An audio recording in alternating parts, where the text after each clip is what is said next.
Well, I'm 46 years old and I need to make an income to be a nomad. So I do a unique type of reselling to actually fund my fun on the road. So I guess that's what I do for a living is I resell. Right. Well, let's get into some details on that. So what did bring you to being a nomad?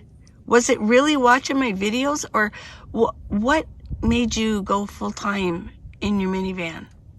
I always have had that desire throughout my life. I've done things that pertain to this type of lifestyle, maybe not exactly like this, but where I currently was living in Cheyenne, the weather is cold and I am tired of cold and I wanted to move around. And so I started looking on YouTube for ideas, and that's where the ball just got rolling. Found you and others. Yeah. I'm glad you did. Yeah. Me too. Now, the name of the company that you work with is Poshmark. Yes. Yes. How did you find Poshmark? Actually, I was on YouTube and a gal had a YouTube channel, and the video that came up said how to make money just shopping, and that intrigued me. I thought, ooh, I love to shop. So what is she talking about? And I just started delving into the information, and she mentioned Poshmark, and the next thing I know, I was making it work for me. And Now I did it for 4 years. Okay. Before actually this date. Now your Poshmark ad, what is your handle's name? It's at Be a Lighthouse. Okay, so Poshmark at Be a Lighthouse, and we'll get that down in the screen so everybody can remember that. Yeah. So can you run us through how it works? Actually, you can start with the stuff that you already have perhaps in your closet. That's what they encourage you to do. And that's what I did because I was a little skeptical. Before you ever like invest any money, you just take some items out of your closet that you no longer need or use, and then you list them and they walk you through it in the app, everything that you need to know and do. And then you just start making sales. So you put it, you get it, you either look in your closet. Where else would you go after your closet? Okay, so once you feel more confident about the commitment that you're going to be making, you can go to different secondhand stores, yard sales. There's Goodwill outlet bins that you can go to where they have pay by the pound. I found that interesting. Yes. And how does that work? They're located in various larger cities usually, but you go in there and they have a vast amount of items just tossed into these bins, and then you have to dig through them, and it's not for everybody. But when you do, you fill up your cart and you go to the front, and then they weigh it and they have a set price, and then you pay by the pound, and it averages out to roughly $1 or less per item that you get. Usually it just depends on what you're getting. And if I was going to order clothes by pound, how many items do you think we'd be dealing with? Like maybe shirts. How many shirts would weigh a pound? I'm just curious on that. Oh gosh. Like 4 or 5 or 10? Know, that's a good question. I don't know the answer to that. Right. Probably sleeveless would be less, but usually when I do on the Poshmark app, if somebody actually orders like a bundle, because they can do that, I can usually get about 5 to 10 pieces in that bundle for £5. Okay. So if you kind of figured that out. Yeah. So you're buying clothes, and now you told me before you look for clothes that have nice labels on them. Absolutely. Yes. Yeah. So did you already have a knowledge of fashion? Not really. Not really. I'm more of the just, you know, thrifter that would go in and just, oh, this looks like it'll fit me. It goes with that kind Right. of thing. But as far as the labels were concerned, not really. So you had to find that out. Yes, I had to educate myself. And there's vast amounts of information on the internet and YouTube as well. Is Poshmark only clothes, or are there other things as well? They do men, women, children, and pets. They also opened up a new category of electronics. Anything that you can wear, according, you know, sunglasses. Accessories then. Yes, accessories, shoes, handbags. They have home items as well. Okay. Yes. So you go and you search out at secondhand stores or Goodwills. Then you bring them back. What happens after that? Then I prep the items if they need cleaning or, you know, anything, repairs or whatever. And then I prep the items and then I photograph them. And then I go to the app and then it walks me through the listing. Through, Glenna, like if I'm going to order something from Poshmark and I'm going to your channel and I find something I like and I put it in a cart. And then what happens after that?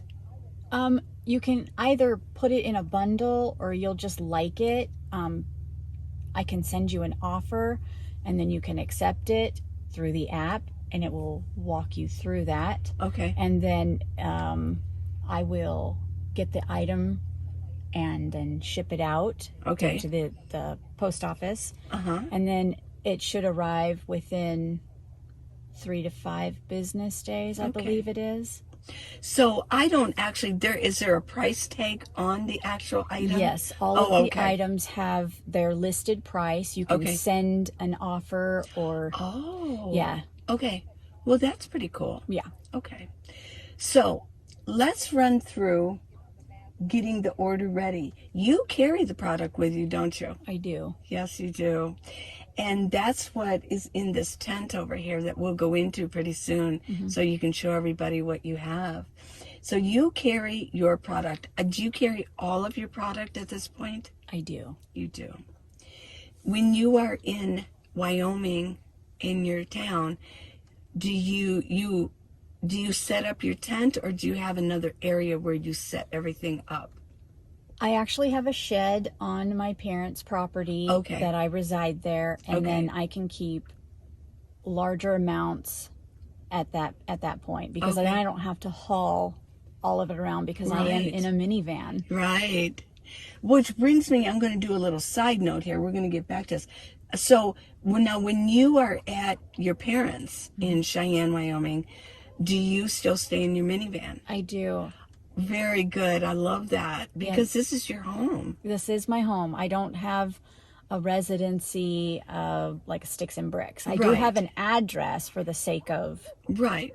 And that's your parents' address. Yes. So you get your mail there and everything. So, but you choose to live right in your minivan. Absolutely. That's way cool. I love that. Okay. So, but you came to Quartzsite and you brought all your product with you.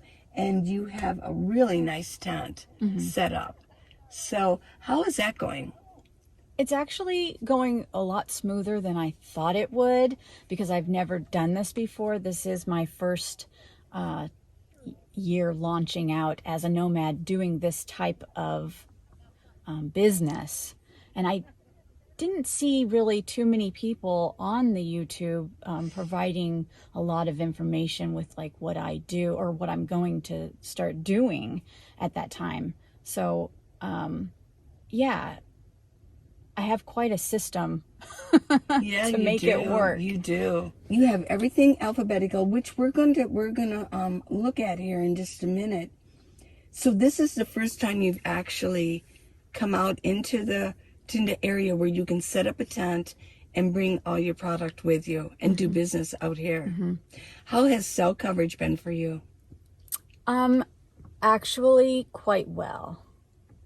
I'm with Verizon, so especially out here in the desert, I was a little concerned because you had mentioned, but it's been fine. I do upload because I upload, the items and their listing, but it's not like video. Uploading has been my problem, of like a 30 to 40 minute video. And I could imagine that would be different. Yeah.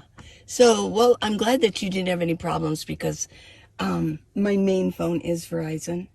T-Mobile it does not work out here. So, you told me previously that business has been a little slow for some of the other Poshmark accounts, but you've been doing pretty decent this winter.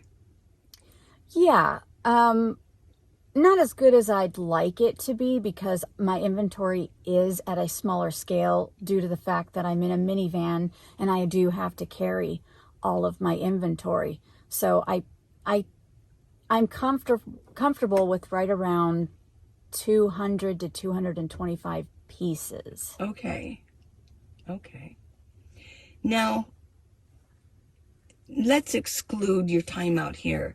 But let's say when you're in Cheyenne, because you're here because it's snowing and it's freezing. Yes. So, but when you are in Cheyenne during good weather, the good season, is it enough to support you? You're not paying rent like you would in an apartment or a house or whatever you so choose to be dwelling in. It's a completely different situation, so your overhead isn't that high. Okay. Now, what if when we talked about this, maybe you could enlighten us on whether this is something that you think would be doable. We talked about the storage. If somebody wanted to travel all across the country, but they maybe wanted to go with my style where they stay in a spot for a couple months and then they move on. What do you think about the storage? Maybe you could explain how that might work. Actually, in my situation, I have a rear cargo carrier that I'm going to be putting on the back of my van. It's a hitch cargo carrier. It's stow and go and it swings away. And that will allow me to be more mobile with my inventory. But if somebody else, depending on their rig, they can always accommodate it to what their needs are going to be. Because some people do just sell jewelry. And really, you're not going to need much room to carry jewelry or, the type of inventory or the things that because there's a lot of people out there that like to make jewelry and would probably want to sell it on a platform like this or do on another platform. They do several platforms. Okay. But yeah, it just depends on your needs. Well, I was thinking with the storage, if you have a lot of inventory, but you want to travel all the time. I mean, you don't want to just always go back to your hometown and then stay and then come back out in the winter. But you want to go somewhere like I go Reno or anywhere that you could actually, I was thinking you could almost procure a small storage, the smallest that they have. And what would it be? Maybe $60 a month. And when you have an order, you go there. You could go there every day and then go do your thing for the rest of the day, hang out where you want to hang out during the day. Absolutely. I did that in Tucson for 2 months. I stayed at a campground and had a storage unit. Very good. So it is very doable because you did it. Yeah, absolutely. How did it work? I think it worked great. It wasn't the situation that I was eager to get out here in Quartzsite, the BLM land and stuff, but absolutely it served its purpose and it's totally doable. How often during the day did you have to go or did you have to go every other day to the storage unit? It was every 3 to 4 days because that's when I would like to get, the sales out. You don't want to wait too long. Somebody buys something, they want it right now. So that's anybody, but yeah. So you would go there maybe to organize or when you made a sale and you had to go get everything. Sure. Yeah. Well, you had mentioned to me, and you can explain to our friends out here, that Poshmark is very easy to work with. They handle almost everything. Yes, through the Okay. app. All of your like technical information, like for tax and how much how many your sales that you're doing, and just like all the numbers and stuff that you need. They keep it within the app that you can just print it all out. Okay. And they have labels for you, things like that. You were telling me about the high points of working with Poshmark as opposed to maybe Etsy or eBay and things like that. Yes, they do the labels for you. So you just go into the app, whether on your laptop if it's hooked to a printer, or your phone, and you can do it wireless to a printer. I'm mobile, so I have to do it through my phone, through a hotspot on my laptop to a Rollo printer. Okay. And then I print out the labels that are provided. They make it all for you. You don't have to go in and guess how much everything weighs and Where do stuff. you keep your printer? I keep it right over here. Oh, okay. Underneath here. I can just pull this very up good. like this. But it sits right here. It's very tiny. It's about the size of a Velveeta cheese block. Okay, very good. And is it Bluetooth? No, it's actually hooked straight to my laptop. Oh, to your laptop. Okay. And then through hotspot on my phone, I'm able to just print out the labels. What kind of a laptop is this? It's just an Acer. I'm not even sure what year. And it works fine for you? It does. Yeah. Yeah. I know mine is it's a Dell. It's a refurbished Dell that was used for business. Latitude, used for business, and I just got it refurbished because what I need mine for isn't. I use my phone, right? Right. And that's what you do. Mm-hmm. You use your phone mostly. Yes, for the bulk of everything I do. So it's doable. This is doable, everybody, and I'm just fascinated with this. It's another way to make money out here because, like you said, you're 46. You're not receiving Social Security. No. Yeah. So do you have like a savings? Do you have like some money put away for savings or for emergency, things like that? Sure. How long did it take you to prepare for the Nomad world? Oh my. I've probably been for over 5 years. That's about me too, yeah. And then for me, it was 2 years before that. I was really thinking about it. Yeah. Well, very nice. Let's go ahead and you can show us what you have, Al, your product, and how you have all that organized. Okay. So this is your business world in here, isn't it? Yes. Look at this. It functions as inventory storage. It's an 8x8 Hasika tent, and I put all of my inventory in here, kind of alphabetized but categorized. We've got each bag is ABC all the way up to K. I'm minus I because that's an annoying number or letter to put with numbers, because then it becomes like larger numbers. Exactly. I remember you telling me that. So you got rid of the I and you went right to K. Yeah. Alrighty. Each bag holds 20 items. Okay. How do you keep track of where everything is? That you say it's in C. So when somebody orders something, how do you find out? Like, oh, that's in C. In the listing, I have provided for myself in the notes the alphabet letter with the number corresponding for that particular item, and then I come and I search it out. Are you the only one that can see that? No, everybody else can. I've had people ask, well, what's this mean? And I would just tell them. Well, that's pretty cool. Yeah. Okay, so I have ordered something, and a top, which I actually did order a few things. She's got really nice things, everybody. And you see that it's in like bin number F. You say there's 20 items in there. Why don't you like if you're going to go and you're going to prepare it, how would you do that? It's in F, I would just come to the bag and then zip it here. And these are IKEA bags that they sell. And it's better to have it in bags rather than bins, because when this gets smaller, it packs smaller, whereas a bin is always the size of a bin. Good point. Okay. And then you just get the item that the individual, it'll be marked what it is. And then I take this item and I set it aside. And if there's multiple items, then I gather them all together. And then I'll have already printed out all of my labels.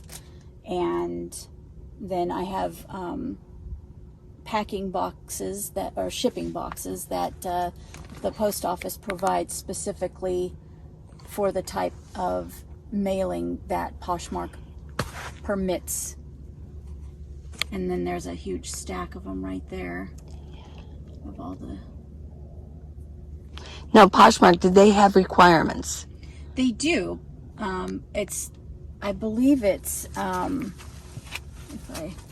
I forget what it's called, but it shows it on the actual label that you print out at the very bottom, what boxes and shipping that you can use. I think it's like, I don't want to say what it is and then it's wrong, but it's on the label. When I print it out, it tells me what box and I can use. And so basically it's whether it's a box or it's a bag.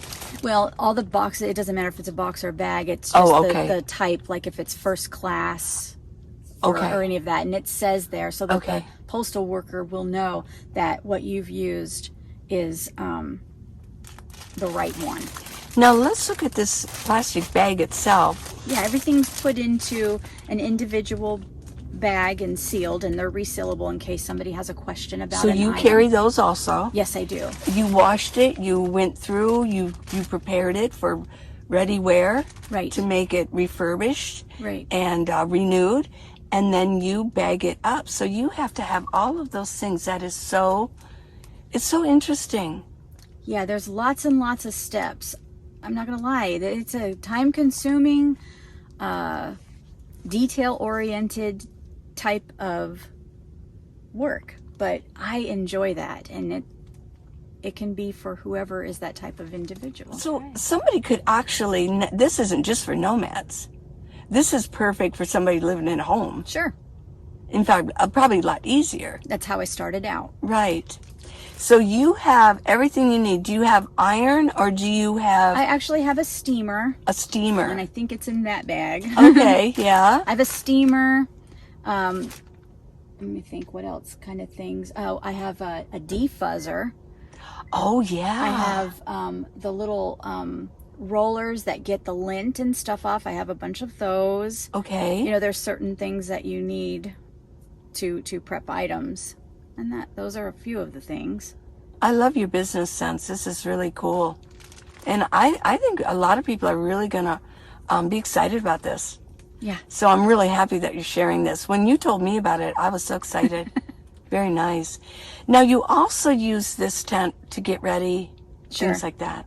It's multi-purpose. I can dress in here because I'm in a minivan. So, you know, vertically challenged in there. So I can, if I'm boondocking out here like in Quartzsite, then I can get dressed in this tent. I've showered in here, a little challenging, but I prefer to just wash my hair and then sponge bath. That's the easiest. Can you just briefly show your shower system? You showed it to me. It's I really enjoy it. Yeah.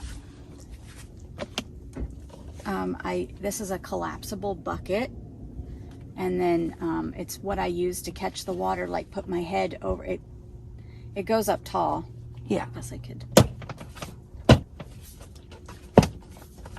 Or how tall? If you want it short, tall, it goes up taller than that. And then I have, this is a shower head that is USB powered, and the little button is here. You just turn it on with this filled with water, and then I just put my head over the bucket, and then I can wet my hair, rinse, and it works out perfect. And all the water from here goes into here, and then I just dump it. Now, is that shower head, is that Amazon bought? It is. I actually, the shower head that comes with this particular device was a solid blue one, but the flow of the holes was faster, so I switched it out with a different one. How did you know it was going to be the right size? This? Yeah. I just happened upon it. Oh, in the okay. bins, and I Oh, just saw it and I thought this might work. in your Goodwill bins and everything. Mm-hmm, Oh, yes. see, yeah. You're finding things for the nomad life too. Yes, Yeah. absolutely. Well, I will mention, if you could get me the link to that. Okay. I always do mention that we'll get you the link, but in many cases, they're off and running, and they did give me the link. You're Okay. gonna be here, so we'll see if we can get this link. Yeah, and then people will say, "Where's the link?" I don't know. Well, this is very fascinating. I actually see behind you, you have a clothes rack that you carry. Yes, this is a clothing rack. It completely comes apart so that it's kind of in a bundle about so long. Mm-hmm. And it's real compact, but I use it I'll drape a sheet, whether a black one or a white one, depending on the items that I'm going to be photographing. And then I can use it as a plain backdrop out of the wind. If it's too windy outside, sometimes I'll do photographs outside, but I prefer to be where there's no wind because that's challenging. Yeah. And this serves as a great backdrop. Very nice. Yeah. I guess the next question, and maybe the most pressing question that our friends out there would be asking is, when you travel, what do you do with all these bags? Everything goes inside my van, and at this point in time, I have to have a plan as to being stationary somewhere where I can erect the tent and live like this, or the storage unit. So I'm kind of tethered to that right now until I get back and get the cargo carrier, so that I will be able to put all of this with me, and then that way I'll be able to actually city dwell and travel easier without being tethered to setting up shop. It'd be fun to travel to Tucson with you. You already know that. Yep. And right now, you are traveling. Your mother is here. Yes. And she's as delightful as you are. And she's in a Class C. So when you first got here, you were sleeping with her for a couple days till you got everything up. Yeah. Absolutely. It was working for us that way because, this is a lot of stuff to haul around in a minivan and then think you can try and live in there at the same time. Right. It's just, not going to happen. So I think we all kind of get it now. This is what you do in Cheyenne. You wanted to come out here. You were in Tucson for a while, then you came to Quartzsite, and you want to continue on with your business. So this was your plan. Yes. And how, scale of 1 to 10, how has the plan been going? I think it's going exceeding my expectations. Is it a 10? Yes. All right. I'm not going backwards. Yes. It is definitely a forwards thing. I am satisfied. Okay. So is it easy to get started on Poshmark? Yeah, just if you have stuff in your closet, that's a perfect, or in your home, even if you're not prone to clothing, you can always do home goods and things like that. It's basically like a yard sale, but online. Very And nice. anybody can do it. Anybody can do it.